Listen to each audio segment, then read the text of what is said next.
Tumisilip na yan si Presidente Duterte. O, ayan, oh. Kilala ko yung nasa background mo, Attorney Sal. Urong ka ng konti. Oops! Dalawa yan, nasa likod mo. Ano to? May ano ba to? Katatawag lang ni Presidente Duterte just before we started. Siguro 5 minutes ago. Sabi ko, magpuprograma ako. O ano, naka-decide na ba tayo?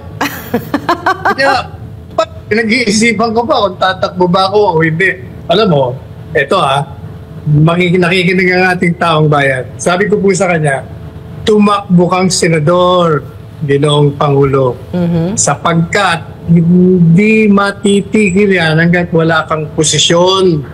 Kailangan senador talaga, national position. Para pag nandun ka sa Senado, mababantayan mo yung mga galaw ng mga kapwa mo senador sapagkat ikaw ay abogadong magaling. Matuturuan mo sila.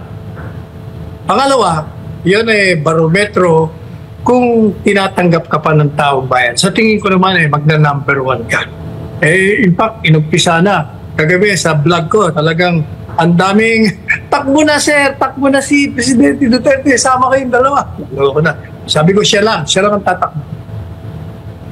O diba? Inaabangan ng taong bayan kung tatakbo siya. Hanggang 8 yan.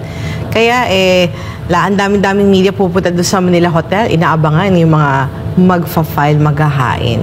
At kahit tayo dito sa ating programa, Attorney Sal, lagi nagko-comment yung taong bayan patungkol sa ikaw mismo, yung pagpa-file mo, hindi lang kaya former President Rodrigo Duterte. And yung mga Duterte, diba, inaabangan din ang pagpa-file nila sa Davao City.